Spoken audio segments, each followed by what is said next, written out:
Good morning dear students. पिछले lecture में हम लोगों ने ग्लास तक के बारे में जिक्र किया कि ग्लास क्या है, इसकी प्रॉपर्टीज़ क्या हैं, किस काम में यूज़ किया जाता है। ठीक है ना। हम लोगों ने ये भी देखा ग्लास के बारे में कि एक सस्ता आइटम है, अट्रैक्टिव नेचर होता है, लो कॉस्ट होती है। उसके कलर के बारे में जाना कि किस किस कलर के आमतौर पर मिल जाते हैं। फार्मास्यूटिकल यूजेस क्या हैं ग्लासेस के। आमतौर पर यूज़ किए जाने वाला ग्लास का जो आइटम है वो बोटल्स में यूज़ किया जाता है, यानी कि लिक्विड प्रिपरेशन को फिलिंग करने में यूज़ किया जाता है। आप लोग इसके बारे में सब लोग जानते ही हैं। फिर हमने ये भी देखा कि ये ग्लास बनता किन किन चीज़ों से है। पता किया कि सिलिका होता है इसके अंदर, सोडा ऐश होता है, लाइमस्टोन होता है, ब्रोकन ग्लास जिनको फ्यूज़न एजेंट्स कहते हैं, ये सारी चीज़ों से मिलकर ग्लास बनता है। ठीक है ना। इसके अलावा मैंने क्या किया था कि जो मैंने लेक्चर लिया था उसी लेक्चर के जो कंटेंट थे उसको मैंने पीडीएफ में कन्वर्ट करके गूगल क्लासरूम में अटैच भी कर दिया था, ताकि आप लोगों को नोट्स बनाने में और सहूलियत मिल जाए। अब आप लोग के पास दो तरीके मौजूद हैं गूगल क्लासरूम में। अगर आप लोग को मेरा लेक्चर समझना है वर्बली, तो आपके पास यूट्यूब पे लिंक भी मैं अपलोड कर रहा हूँ और वो गूगल क्लासरूम में आप उस पर जा सकते हैं, उससे देख सकते हैं। और अगर आपको नोट्स अपने आप बनानी है कंटेंट को देख के, तो मैं पीडीएफ भी अटैच कर दे रहा हूँ उन्हीं कंटेंट्स की। तो उससे आपको ड्यूअल मदद मिल जाएगी, आप आराम से समझ सकते हैं। ठीक है ना। इससे पहले भी जो लेक्चर्स हुए हैं मैं पूरी कोशिश करूंगा कि उनके भी जो कंटेंट है उनको पीडीएफ में कन्वर्ट करके गूगल क्लासरूम में अटैच कर दूं, तो आप लोग को और फ़ायदा हो जाएगा उस चीज़ से। ठीक है, आप लोग को नोट्स बनाने में मदद मदद मिल जाएगी। तो चलिए ज़्यादा देरी ना करते हुए अब मैं ग्लास की वैरायटी के बारे में बात करना चाहूँगा। देखिए दोस्तों, आपको पता होगा कि फार्मास्यूटिकल कंपनी में क्वालिटी कंट्रोल जो लैब होती हैं, लेबोरेटरीज, इसके अलावा चाहे कॉलेजेस हों, ठीक है, और भी अदर अदर डिपार्टमेंट हों, वहाँ पे जो प्रैक्टिकल्स होते हैं, कंपोजिशन होता है, प्रोडक्शन होता है, वहाँ पे ग्लास का अलग अलग तरीके से यूज़ किया जाता है। अब जैसे आप लोग अपने कॉलेजेस में ग्लास कहाँ कहाँ यूज़ करते हैं, beaker, pipettes, glass rod, measuring cylinder, ये सारे के सारे ग्लास के ही बने हुए होते हैं। अगर फार्मास्यूटिकल कंपनी में देखा जाए तो ये बीकर, कंटेनर्स, ये सब तो यूज़ होंगे ही होंगे, ग्लास रॉड्स वगैरह। इसके अलावा बोटल्स जिसमें आप लिक्विड प्रिपरेशन को फिल करते हैं, इंजेक्शंस, एम्प्यूल्स, वायल्स, सब में ग्लास का अलग अलग तरीके से यूज़ होता है। तो हम यहाँ पे ये बात जानेंगे कि ग्लासेस कितने तरीके के होते हैं, टाइप्स ऑफ ग्लासेस। फिर दूसरा ये जानेंगे कि इनका कंपोजिशन क्या क्या होता है, ये किन किन चीज़ों से मिलके बनते हैं। फिर ये पता करेंगे कि इनके अंदर क्या क्या चीज़ें मौजूद होती हैं, और फाइनली इनका एप्लीकेशंस कि अलग अलग तरीके के ग्लास का अलग अलग कहाँ कहाँ यूज़ है। सो इस स्लाइड को जरा आप देखिए। ग्लासेस जो होते हैं वो मेनली चार तरीके के होते हैं। ठीक है ना। ग्लासेस जो होते हैं वो मेनली चार तरीके के होते हैं। एक मिनट।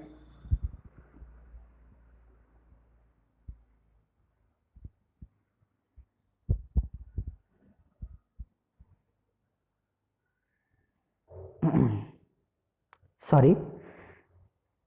तो इस स्लाइड को जरा देखिए। Glasses are four types. Number first is type one glass, second one is type two glass, third one is type three glass, and next is type four. ठीक है। तो टाइप वन क्या है? टाइप वन को हम कहते हैं borosilicate glass और नेचुरल और पायरेक्स ग्लास। अगर आमतौर पर अगर आप कंफ्यूज हो रहे हैं तो आप केवल इतना ही लिखिएगा कि टाइप वन ग्लास, और ये होता क्या है, बोरोसिलिकेट और नेचुरल और पायरेक्स ग्लास। इसका कंपोजिशन क्या है? ये बोरोसिलिकेट ग्लास या टाइप वन ग्लास किन किन चीज़ों से मिलकर बनता है? SiO2 80%, Al2O3, Na2O, K2O, B2O3 and CaO। तो ये सिलिकॉन ऑक्साइड से लेकर कैल्शियम ऑक्साइड और इसके बीच में और जो भी चीज़ हैं, ये सारी की सारी चीज़ें जब अलग अलग रेशियोज में, जैसे आप देख रहे होंगे SiO2 80%, Al2O3 कोई कंपोजिशन इसका फिक्स जिक्र नहीं किया गया है, Na2O 7%, K2O 0.5%, B2O3 12%, CaO 1%। तो ये अलग अलग रेशियोज में जब इन सारी चीज़ों को कंपोजिशन में मिलाया जाता है तब टाइप 1, जिसको बोरोसिलिकेट ग्लास कहते हैं, इसका निर्माण होता है। रिमार्क्स में देखिए ये इनकी प्रॉपर्टीज क्या होती हैं। हीट रेजिस्टेंट, ये हीट रेजिस्टेंट होते हैं। दूसरा, chemically inert than soda lime glass, ये सोडा लाइम ग्लास की कंपैरिजन में केमिकली इनर्ट होते हैं, मतलब केमिकल का इन पे कोई भी प्रभाव नहीं पड़ता। थर्ड, हाई हाइड्रोलाइटिक रेजिस्टेंस, इनकी हाइड्रोलाइटिक रेजिस्टेंस हाई होती है।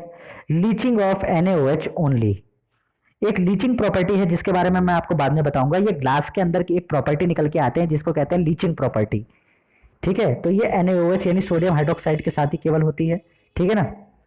Difficult to melt and mould, इसको मेल्ट करना और मोल्ड करना आसान नहीं होता। And final one is very costly, ये महंगे होते हैं। तो जो बोरोसिलिकेट ग्लास होते हैं ये वेरी कॉस्टली होते हैं।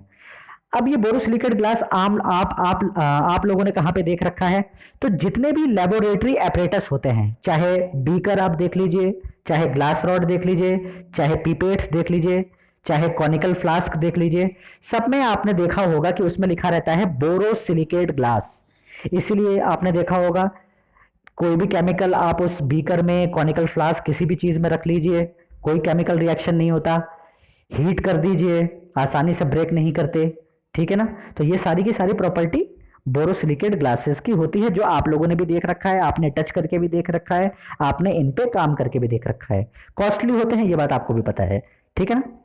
एप्लीकेशंस क्या हैं बोरोसिलिकेट ग्लास की। केमिकल ग्लासवेयर, जो मैंने अभी बात की आपकी, ठीक है। इसके अलावा ओवनवेयर, ठीक है ना। Container for alkali sensitive preparations. तो ये सारी की सारी एप्लीकेशंस हैं, यूजेस हैं जहां पे बोरोसिलिकेट ग्लास यूज किया जाता है। सेकंड आप देखिए टाइप 2 ग्लास। टाइप 2 ग्लासेस को एक दूसरे नाम से जानते हैं जिसको कहते हैं treated soda lime glass. Treated soda lime glass. और ये ट्रीटेड सोडा लाइम ग्लास को, इसका मतलब क्या है, और एक तरीके से कहा जाए तो soda glass with surface treatment comma sulphured containers, okay. तो इसीलिए ये है type 2 glass, that is treated soda lime glass. अब इसका कंपोजिशन देख लीजिए। कंपोजिशन ऑलमोस्ट सेम ही होगा सब में, बस परसेंटेज जो होगी वो वेरी करेगी। तो जैसे पहले वाले में आपने जो बोरोसिलिकेट ग्लास था उसमें SiO2 की जो कंसंट्रेशन देखी थी वो 80% थी। अब इसमें देखिए SiO2 75% है, Al2O3 2% है, ठीक है। जबकि पहले वाले में उसकी कोई लिमिटेड नहीं थी। तीसरे वाले Na2O 0 to 10%, पहले वाले में केवल 7% थी। फिर K2O 0 to 0.5%, जबकि बोरोसिलिकेट ग्लास में 0.5% ही थी। फिर B2O3 इसमें 3% है, जबकि बोरोसिलिकेट ग्लास में वो 12% थी। एंड फाइनली कैल्शियम ऑक्साइड, ये 10% है, जबकि कैल्शियम ऑक्साइड बोरोसिलिकेट ग्लास में 8% ही था, ठीक है ना। तो ये अलग अलग कंपोजिशन है जिसकी वजह से अलग अलग तरह के ग्लास का निर्माण हुआ। पहला था बोरोसिलिकेट ग्लास जिसको टाइप 1 ग्लास कहा गया, और सेकंड था ट्रीटेड सोडा लाइम ग्लास, ठीक है। इसकी प्रॉपर्टी क्या होती है, high hydrolytic resistance due to surface treatment, so after then borosilicate easily to mould, ठीक है।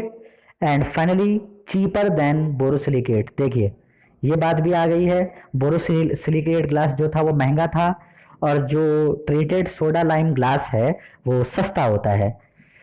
जो बोरोसिलिकेट ग्लास था उसको मोल्ड करना, मेल्ट कर पाना डिफिकल्ट था, जबकि जो ट्रीटेड सोडा लाइम ग्लास है इसकी हीट करना, इसको मोल्ड करना, इसको मेल्ट करना आसान होता है। तो ये कुछ कंपैरिजन मैंने अभी करके दिखाए आपको टाइप 1 और टाइप 2 ग्लासेस में, ठीक है ना। तो अब आपको यहाँ से अंतर भी समझ में आने लग गया होगा, ठीक।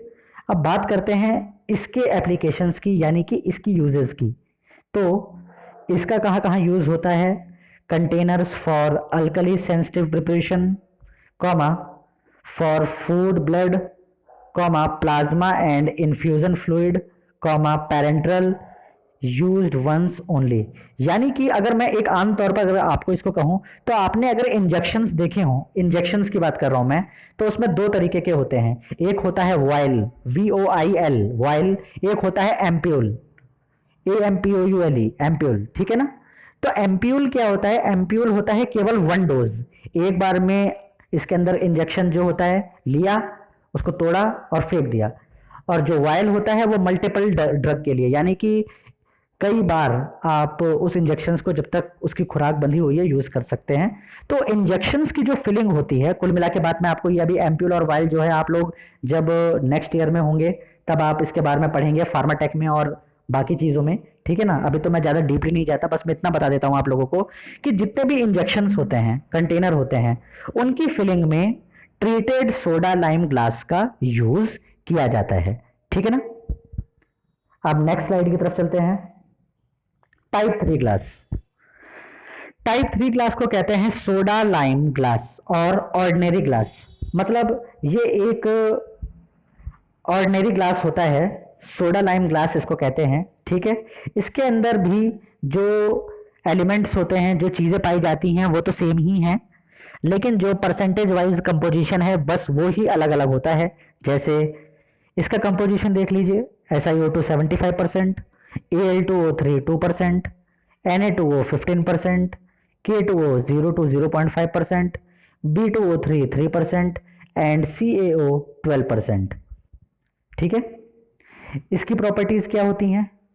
मॉडरेट हाइड्रोलाइटिक रेजिस्टेंस, ठीक है। इसकी जो हाइड्रोलाइटिक रेजिस्टेंस है ना तो वो ज्यादा अच्छी होती है ना इतनी ही बुरी होती है, एक बीच की होती है, ठीक है। इजी टू मोल्ड, इसको भी मोल्ड कर पाना, मोड़ना, इसको मेल्ट कर पाना आसान होता है। Next, yield alkali to water. Next, flakes separate out. Next, loss of brilliance and final one is cheapest, यानी कि ऑर्डिनरी ग्लास है, नाम से समझ में आ रहा है सस्ता तो होगा ही होगा, ठीक है। जब टाइप 2 ग्लास टाइप 1 से सस्ता है तो टाइप 3 है ये तो और भी ज़्यादा सस्ता है। मोल्ड कर पाना इसको भी आसान होता है, ठीक है। हाइड्रोलाइटिक रेजिस्टेंस इसके मॉडरेट कंडीशंस में होती हैं। तो ये सारी की सारी इसकी कुछ प्रॉपर्टीज़ हैं। अब ये टाइप 3 ग्लास आपको कहाँ कहाँ देखने को मिल जाता है और कहाँ कहाँ यूज़ किया जाता है वो देख लीजिए। मेडिकेटेड बोटल्स, दवाइयों की जो बोटल्स होती हैं वो ऑर्डिनरी ग्लास की ही बनती हैं। Next, only for non aqueous liquid preparations. Next, for powders for injections, injections बनाने में भी, इंजेक्शंस की फिलिंग करने में भी इस कांच को आमतौर पर यूज कर लेते हैं, जिसको हम कहते हैं पाउडर इंजेक्शन, ठीक है। Next, not for alkali sensitive products, ये अल्कली सेंसिटिव प्रोडक्ट्स के लिए यूजफुल नहीं किया जाता। And finally, not for parenteral, ठीक है। जो एक्सेसिव जो इंजेक्शंस होते हैं उनकी फिलिंग में ये काम नहीं करता। इंजेक्शंस में केवल जो ड्राई पाउडर इंजेक्शन होते हैं, जो पाउडर के फॉर्म में होते हैं, बाद में उनको WFI वाटर फॉर इंजेक्शन डाल के उनको इंजेक्शन बनाया जाता है, उस तरह के इंजेक्शंस को बनाने में केवल इसका यूज किया जाता है। बनाने में नहीं, मीन्स उनकी पैकेजिंग करने में इनका यूज किया जाता है। And the final one is fourth, देखिए, type NP non parental, means ये नॉन पैरेंटल ग्लास, जिसको टाइप 4 ग्लास कह दिया, ये कहा जाता है। इसका जो कंपोजिशन है वो कोई मेंशन नहीं किया गया है, तो मैं भी ज़्यादा डीपली आपके सामने नहीं समझा पाऊंगा। नेक्स्ट है इसकी प्रॉपर्टीज क्या है? General purpose soda lime glass. General purpose, आम तौर पर यूज किए जाने वाला जो ग्लास होता है वो यही type NP non parental glass कहते हैं। इसका मतलब है, इसका जो यूज आ रहा है वो केवल आ रहा है use for oral and topical preparations, जब ओरल ड्रग जो माउथ के थ्रू ली जाती है उनकी फिलिंग, और साथ में टॉपिकल प्रिपरेशन यानी कि स्किन की जो दवाइयाँ होती हैं टॉपिकल रूट से जो ली जाती हैं उनकी फिलिंग में टाइप 4 यानी कि नॉन पैरेंटल ग्लास, जिसको हम general purpose soda lime glass कहते हैं, वो यूज किया जाता है। सॉरी। अब चलते हैं नेक्स्ट स्लाइड की तरफ। Type 5, number 5। अभी तक की जो बात की गई थी, जो टाइप 1, टाइप 2, टाइप 3, टाइप 4, ये एक फार्मास्यूटिकल टर्म्स में यूज किए जाने वाले क्लासेस हैं, तो वो मेन है टाइप 1 से लेकर टाइप 4। आप लोग उनके बारे में जरूर पढ़ लीजिएगा कि टाइप 1 से लेकर टाइप 4 के बीच के ग्लास कौन से होते हैं। जैसे सबसे पहला बोरोसिलिकेट ग्लास, फिर ट्रीटेड सोडा लाइम ग्लास, फिर highly resistance borosilicate glass, and fourth one is non parental glass. तो ये जो चारों के चारों जो ग्लास हैं, ये आमतौर पर फार्मास्यूटिकल इंडस्ट्रीज में, केमिकल लेबोरेटरीज में और जब कोई प्रिपरेशन, लिक्विड प्रिपरेशन या इंजेक्शन बन जाती हैं तो उनकी फिलिंग में यूज किए जाने वाले ग्लासेस होते हैं। तो वो तो मेन है, वो तो आने ही आने हैं, एग्जाम्स में भी बहुत पूछा जाता है, तो उनको याद कर लीजिएगा। इसके अलावा ये जो स्लाइड आप देख रहे हैं नंबर 5, 6, 7, ये और अलग अलग तरीके के ग्लास होते हैं जो आमतौर पर यूज कर लिए जाते हैं, बट इसके बारे में मैं ज़्यादा बातें आपके सामने बस केवल थोड़ा थोड़ा बता देता हूँ, ताकि क्योंकि कोर्स के हिसाब से आपके वही ग्लासेस हैं, ये थोड़ा सा एक्स्ट्रा पूछ लिया गया है या बताया गया है, तो चलिए मैं आपको बता देता हूँ। 5th पॉइंट है coloured glass. In addition of coloured composition metal salts are added carbon and sulphur और iron and manganese for amber colour. तो इसमें क्या होता है, ये एम्बर कलर की ग्लास बोटल्स आप लोगों ने ऑलरेडी देख रखी हैं, कप सिरप की बोतल हो या और भी लिक्विड प्रिपरेशन की बोटल्स हो। मैंने आपको पहले भी बताया था जब ग्लास के बारे में जिक्र कर रहा था कि ये ब्राउन से कलर की दिखने वाली बोटल्स होती हैं, लेकिन ना तो ये ब्राउन ही है ना ये ब्लैक ही है, इसको कहते हैं एम्बर कलर। तो ये जो एम्बर कलर है ये किस वजह से आता है, due to the composition of salt added carbon and sulphur. अगर कार्बन एंड सल्फर मिलाया जाए कांच में तो उससे मिल जाता है, और आयरन एंड मैग्नीज, ठीक है, अगर आयरन और मैग्नीज को मिलाया जाए तो ये एम्बर कलर प्रोड्यूस हो जाता है। अब इसका फायदा क्या है, ये एम्बर कलर ग्लास का क्यों बनाया गया इसको कलर, ग्लास तो ट्रांसपेरेंट ही अच्छा है, आप लोगों ने भी देख रखा है कि ग्लास एक ट्रांसपेरेंट ट्रांसलूसेंट प्रॉपर्टीज शो करने वाला आइटम है, तो उसको आपने कलरिंग क्यों की। कलरिंग करने का मतलब ये था कि कलर ग्लास की प्रॉपर्टी निकल के आ रही है, does not allow the UV rays to pass through. Ultraviolet rays को ये एम्बर कलर एब्जॉर्ब कर लेता है, जिसकी वजह से जो सन रेज हैं वो डायरेक्टली अफेक्ट नहीं कर पाती जो बोतल के अंदर जो सामान है उसको। तो जिसकी वजह से जो सन रेज की वजह से जो डिकम्पोजिशन होने के, सॉरी, जो क्या कहते हैं, खराब होने के जो चांसेस होते हैं सामान के, वो ना के बराबर या बहुत कम होते हैं, क्योंकि because it protects from UV radiation. ये यूवी रेडिएशन से ऐसे बचाता है कि ये एब्जॉर्ब कर लेता है ये जो एम्बर कलर है जो, ठीक है ना। फाइनली यूजेस क्या हैं, used for sunlight sensitive product. जैसा कि मैंने अभी आपको बताया कि जो प्रोडक्ट जो सनलाइट सेंसिटिव होते हैं उनको रखने में आप एम्बर कलर ग्लास बोटल्स या जार्स का यूज करते हैं। Do not use for parental unless specified. आप इसको, पैरेंटल का मतलब होता है इंजेक्शंस, आप इसको इंजेक्शंस की फिलिंग में तब तक यूज नहीं कर सकते जब तक कि कोई आदेश ना दिया गया हो या फिर कहीं पे स्पेसिफाई ना किया गया हो, ठीक है। नेक्स्ट है 6th one is lead free glass.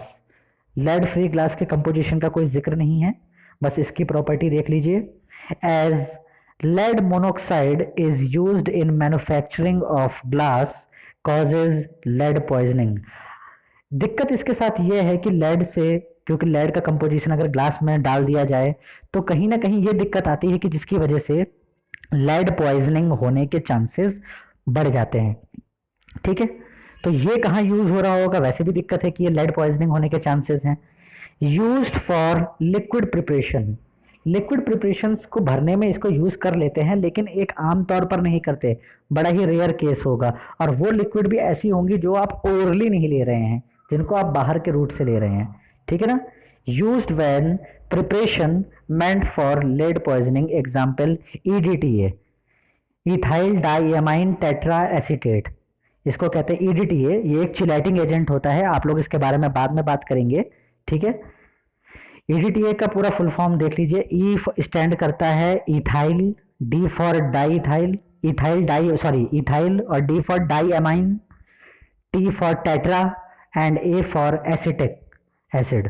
तो ethyl diamine tetra acetic acid या इथाइल डाइएमाइन टेट्रा एसिटेट, ठीक है, इथाइल डाइएमाइन टेट्रा एसिटेट ये होता है, ठीक है। इसके अलावा एक 7th नंबर का है सिलिकॉन ट्रीटेड। तो इसका कंपोजिशन क्या होता है, surface is treated with dimethyl siloxane, ठीक है। इसका प्रॉपर्टी क्या होता है, as hydrophobic in nature, do not wetted, so product do not cling to surface, ठीक है। तो ये कुछ आप लोगों ने कांच के अलग अलग तरीके जाने कि किन किन तरीकों के ये ग्लासेस होते हैं। मैं फिर से आपको रिकैप कर रहा हूँ कि जो टाइप 1 से लेकर टाइप 4 तक का यानी कि नॉन पैरेंटल ग्लास है, इनका जिक्र आप लेबोरेटरीज स्केल पे, फार्मास्यूटिकल स्केल्स पे देखेंगे ही, जो सबसे ज़्यादा यूज़ होने वाले ग्लासेस होते हैं, इसीलिए इम्पॉर्टेंट भी वही हैं। ठीक है, फिफ्थ वाले की आप थोड़ी सी प्रॉपर्टी जरूर याद कर लीजिएगा, क्योंकि एम्बर कलर के कंटेनर्स आपको देखने को मिलते हैं, इसलिए फिफ्थ को भी मैं नज़रअंदाज नहीं करना चाहता। कलर्ड ग्लास है और यूज़ होने वाला आइटम है और फार्मास्यूटिकल इंडस्ट्री में काफ़ी ज़्यादा यूज़ होता है। सो इसकी भी प्रॉपर्टीज़ आप देख लीजिएगा, क्योंकि एक प्रॉपर्टी बस इसकी यही निकल के आ रही है कि ये जो हीट सेंसिटिव, जो सन रेज सेंसिटिव जो मटेरियल्स है, उनकी फिलिंग करने में, उनको स्टोर करने में इसका यूज़ किया जाता है, क्योंकि यूवी रेडिएशन से ये बचा के रखता है। ठीक है, अब आज की जो बात करते हैं नेक्स्ट, ग्लास स्टील आपके उसमें नहीं है। नॉन मेटल्स ऑर्गेनिक, नॉन, पहले अभी जो ग्लास था ये था नॉन मेटल इनऑर्गेनिक। ठीक है, अब ये है नॉन मेटल ऑर्गेनिक। तो नॉन मेटल ऑर्गेनिक और इनऑर्गेनिक का मतलब तो आपको पता है। ऑर्गेनिक का मतलब है कि ये नेचर से ओरिजिन हो रहा है इसका, इसको आर्टिफिशियली नहीं बनाया जा रहा।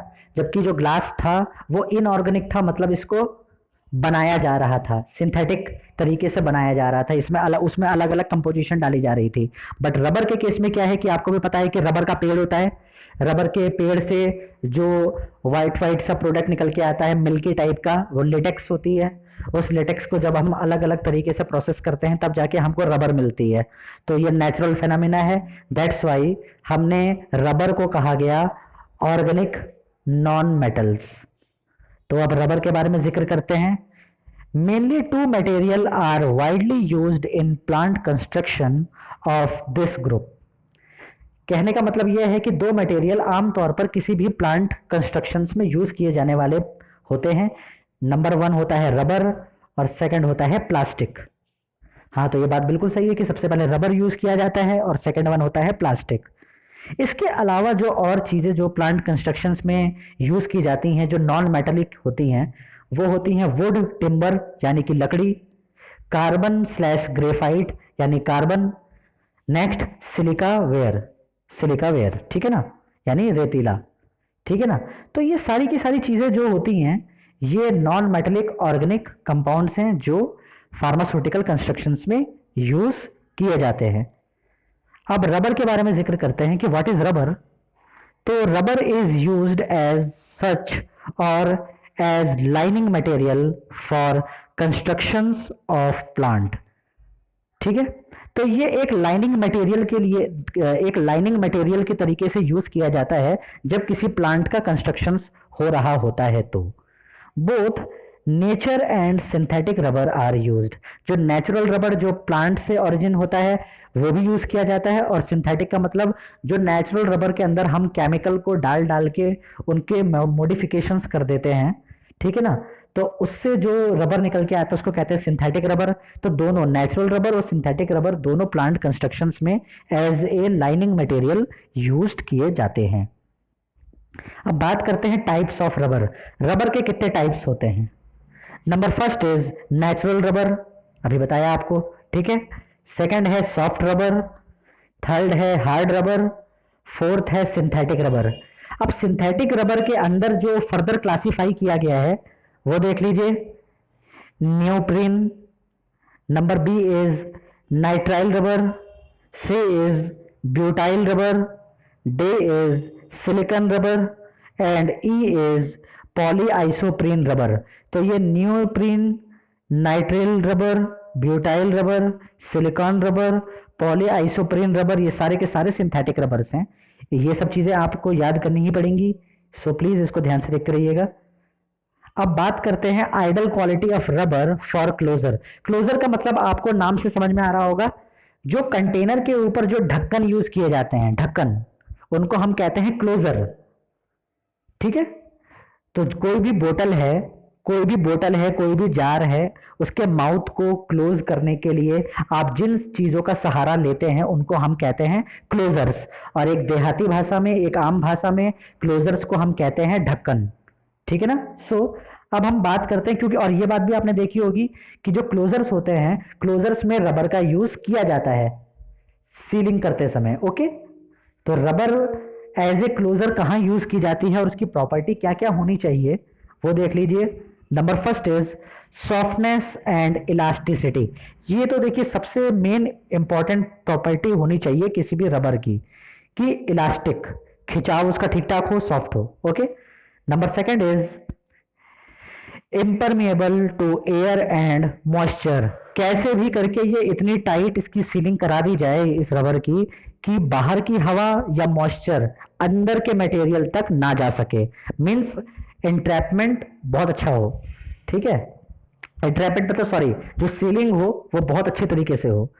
Number third is provide air tight closing. देखिए वही बात हो रही है कि क्या कहते हैं, सीलिंग ऐसी हो इस स्टॉपर से, रबर स्टॉपर या क्लोजर से बनी हुई, कि कोई भी चीज बाहर की जो हवा है, बाहर का जो मॉइस्चर है वो अंदर ना जा सके। Fourth one is compatible with product. इस क्लोजर से, जो रबर से बना हुआ क्लोजर से, उससे जो अंदर जो मटेरियल है उस पर कोई भी प्रभाव ना पड़े।